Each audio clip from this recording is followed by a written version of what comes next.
Kaixo, ezagutzen dituzun mankorrutak? Ibai Parkera hurbildu naiz, nola funtzionatzen duten kontatzeko.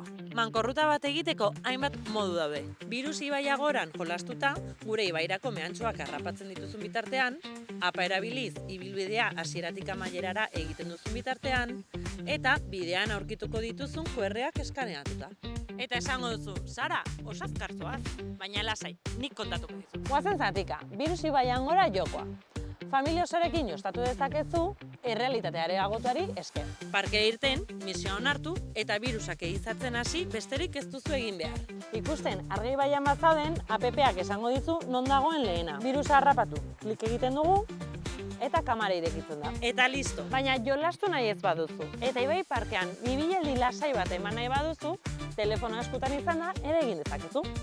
Adibidez, burlatan bazaude, Intxaurrondora joan zaitezke eta bertan Arga ibaia ibilbidea hasi. 10 kilometrotan zehar, 9 puntu interesgarri aurkituko dituzu.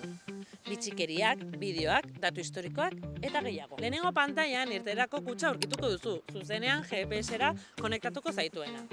Eta ibilbidekoa, non aurkituko dituzun interesguneak eta mapa zehaztuko zaizkizun, mugarri horiek non dauden ikus dezazun. Ultzamaren ibilbideak berdin funtzionatzen du, naiz eta abiapuntua desberdina izan. Azkenik, ibilbidea osorik egin nahi ez baduzu, QRetara modu independentean ere sar zaitezke, eta zior zure bidean aurkituko dituzula. Eskaneatu eta voila, zauden lekuari buruzko informazio guztia agertuko zaizu.